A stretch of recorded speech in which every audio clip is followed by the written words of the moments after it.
Welcome everyone, my name is Bleeker, and today we're going to be taking a look at my top 10 Minecraft maps of 2022.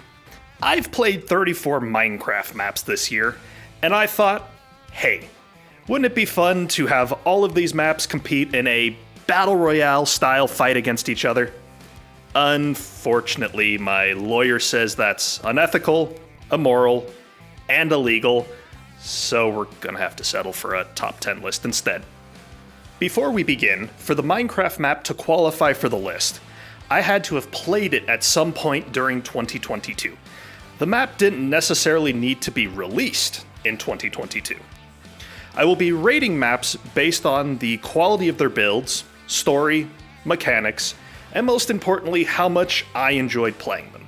Disclaimer, I am not a professional critic, nor am I really pretending to be one. I just thought it would be fun to do a top 10 list. Please don't sharpen the pitchforks and light the torches on me for having an opinion. On to the list! Number 10, Computery Stuff Remastered by the Blue Man 003. Brush up on your logic and memory gates, and prepare to and, not, or, XOR, and multiplexer your way through this puzzle map. Using these gates, we are to help Solar Tech Corp test their new security system utilizing bluestone, a redstone-like material with an unlimited transmission range. Our goal at every level is to light up the little light at the end of the circuit. The map utilizes a fantastic difficulty curve that slowly adds in more and more of the logic and memory gates.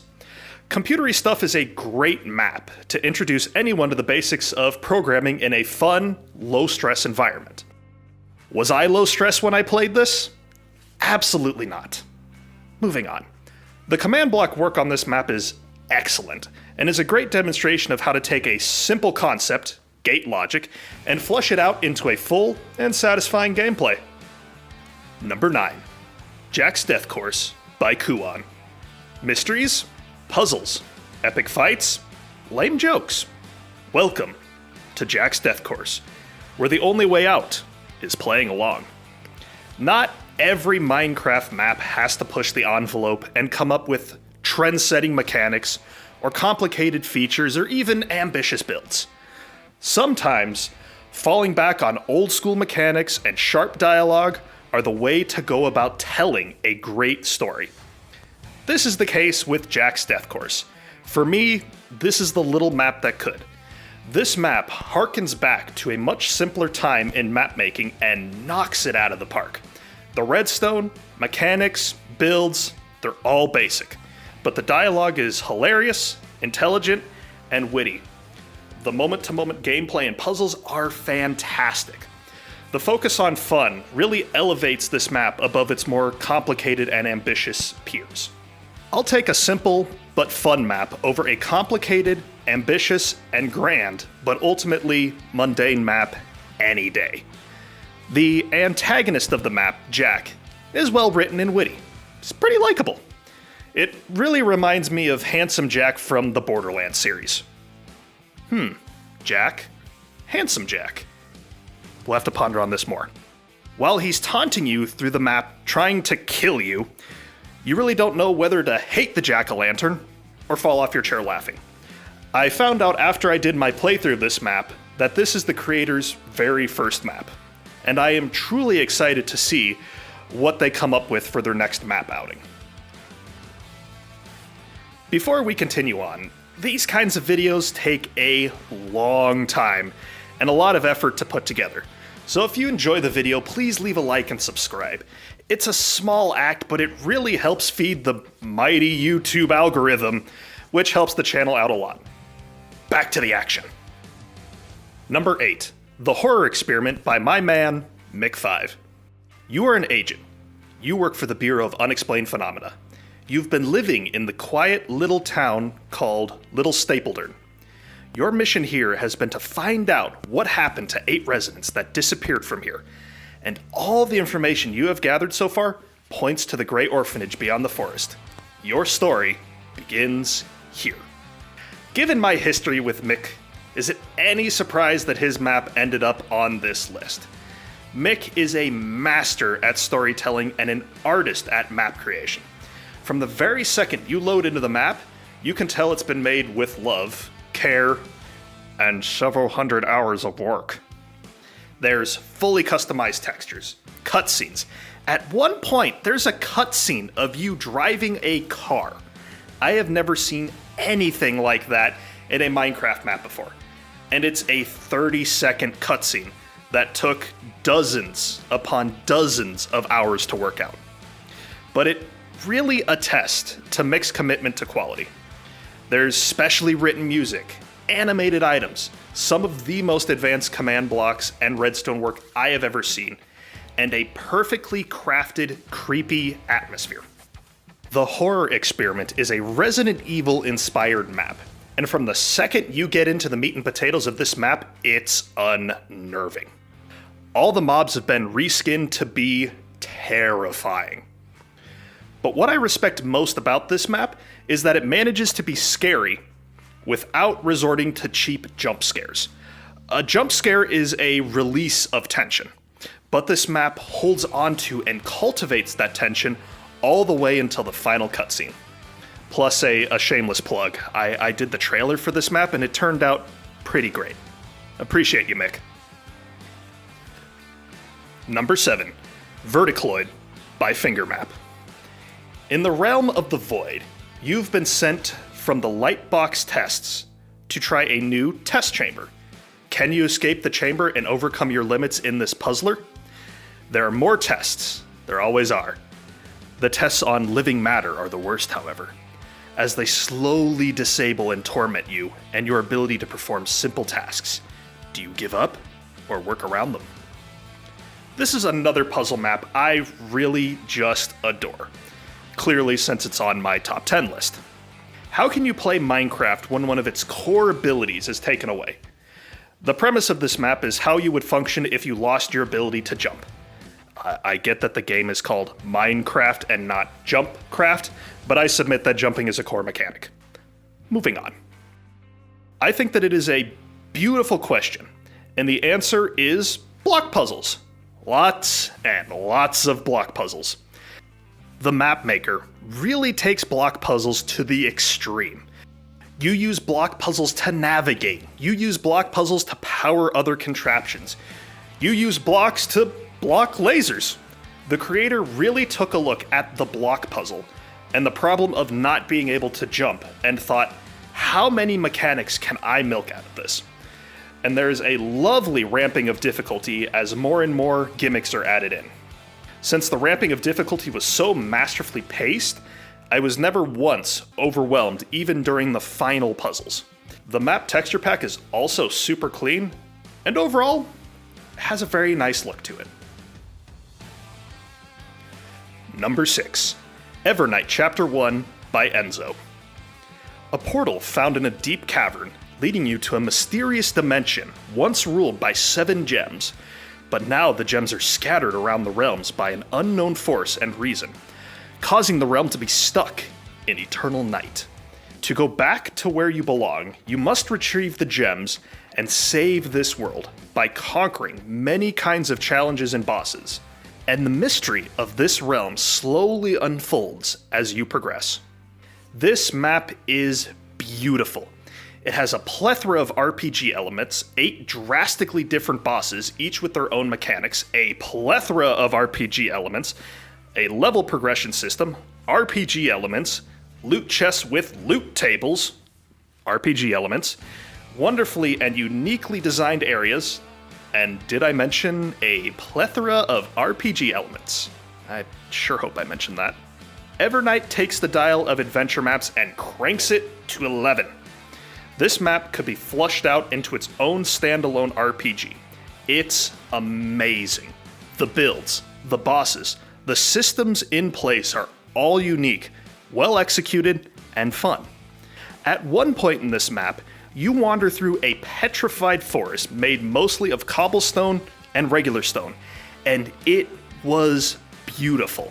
The map maker really knows how to craft a wonderful world. The boss fights, while extremely difficult, provide a wide variety of mechanics and locations to fight through. The upgrades and crafting system is super intricate, as you have multiple weapon upgrade paths and armor paths that you can go down to best fit your playstyle. I went with the scythe and the AoE damage armor because of course I did.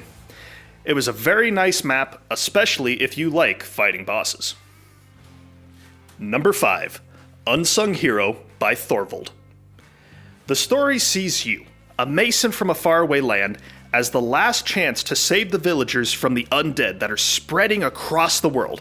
As one of the last remaining villages in the area is attacked, you realize you are the only ones still able to fight the undead.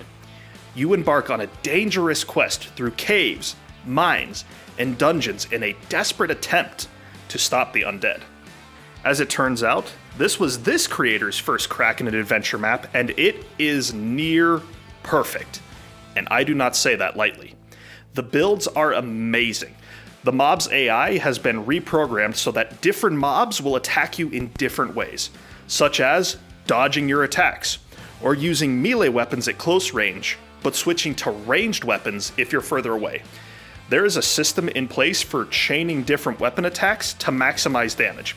If you stun with one weapon, you can pull out another that causes bleed to stunned enemies.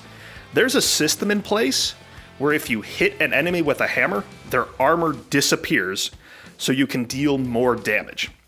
As you gain weapons in the game, each with their own unique abilities, you immediately face an enemy or are put in a situation to use that weapon and its ability so you can get comfortable with the new mechanics. I also really like that the creator put in a minecart ride that was synced up to in the Hall of the Mountain King. They didn't have to, but they did because they thought it was cool and fun, and I respect that. The ending boss fight was also an absolute pleasure to fight, and I think one of my favorite boss fights of 2022.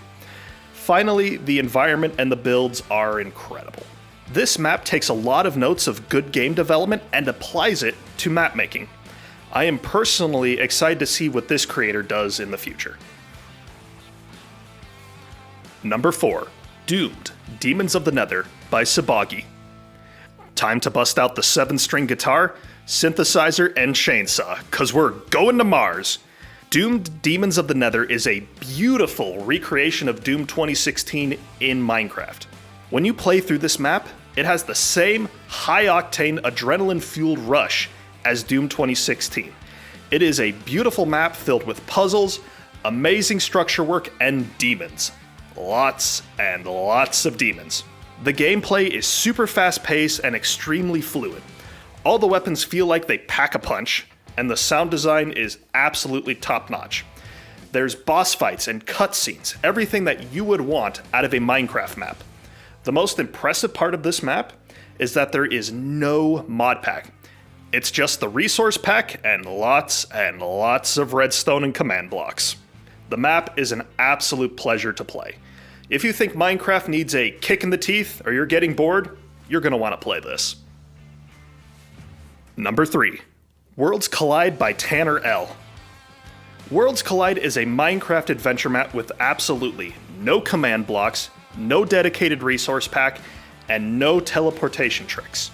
And yet, its commitment to intricate build design and visual storytelling is some of the best I have seen, ever. This map is huge, coming in at a 750 block diameter, and yet it is packed with adventure, quests, storytelling. You will never not find something to visually marvel at or go do. The map does a beautiful job at telling the story of the map, not through massive lore dumps, but through the environment. I don't want to spoil the story because I want all of you to go and play this map and figure out the story for yourselves. One of the limitations of this map, no command blocks, actually turns out to be one of its coolest features. Since you can't do any command shenanigans, all of the dungeons are gated by vanilla mechanics. At one point, you need to get into this underwater cave system, but you can't survive the swim to that cave until you get a water-breathing helmet from the previous dungeon. In another dungeon, you need an elytra from the dungeon before. All of the dungeons provide something you will need to get into the next, and I think that's just wonderful.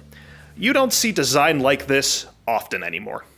And again, I'd like to reiterate that this map is gorgeous. It is truly a visual spectacle to behold. Number 2, Diamond Sword RPG Full Remaster by Mick5. Mick is really cleaning house on this top 10 list. Diamond Sword RPG Full Remaster is exactly that. Mick has taken what he's learned from Diamond Sword RPG and Diamond Sword RPG 1.5 and added a plethora of new features and content. The list is massive. 3D modeled and animated weapons and items. Custom sound effects and music updated with full stereo sound.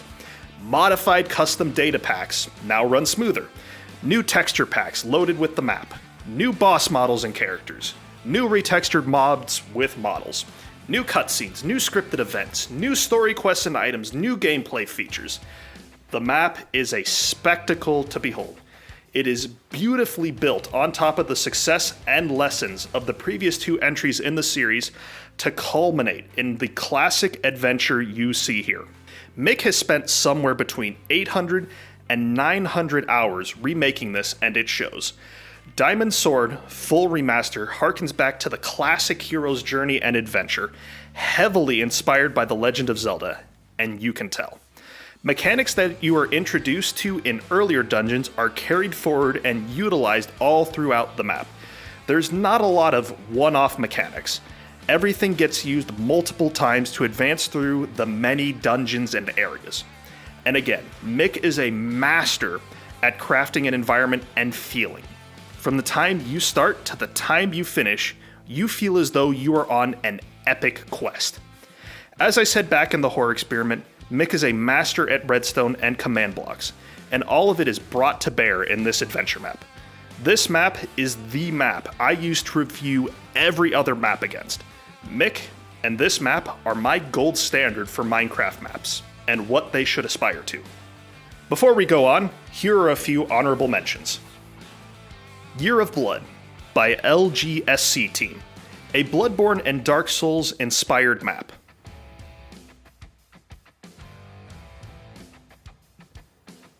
Recipe for Disaster by Bloody Duckers, a Spec Ops multiversal adventure.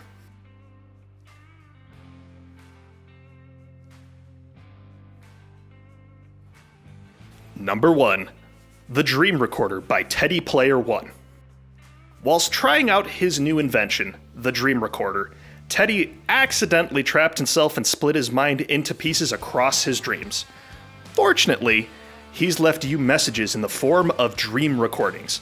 Watch these recordings to get clues, work your way through his surreal and wacky dreams, and put his mind back together and escape from the world of dreams.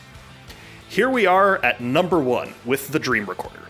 This adventure map has the most advanced command blocks and mechanics I have ever seen in an adventure map. Most of the mechanics in this map I didn't even know were possible. The story premise of all of this happening in a dream reality allows for a lot of zaniness and shenanigans and plays perfectly into the seemingly random things and events that occur. A really cool mechanic that this map employs is when you are viewing these dream recordings, the map takes you out to YouTube to do the viewing. The adventure and puzzles are not only contained in Minecraft, but spill out onto YouTube as well. There's a really cool section where you need to find a color code to solve a puzzle, but the code is over in the YouTube video. Watch the YouTube video, solve the puzzle. The highlight of this map for me was a time trial flying through rings in this map and crashing through a clock tower. It was just so random, but so perfectly executed. The map is short, admittedly, clocking in at just over an hour to complete, but that time is jam-packed with puzzles, adventure, beautiful set pieces, the best redstone mechanics I have ever seen, really pushing the boundaries of what is possible in Minecraft. Well, that's my list. If there are any maps that you think should have made it onto this list, or if the order of the maps should have been different, or if there's any maps you'd like to see me play in the future, please let me know in the comments below. A huge shout out to my very handsome bestie Andrew for mixing my audio and making me not sound like crap. Thank you all very much for watching, and I'll see you all next time.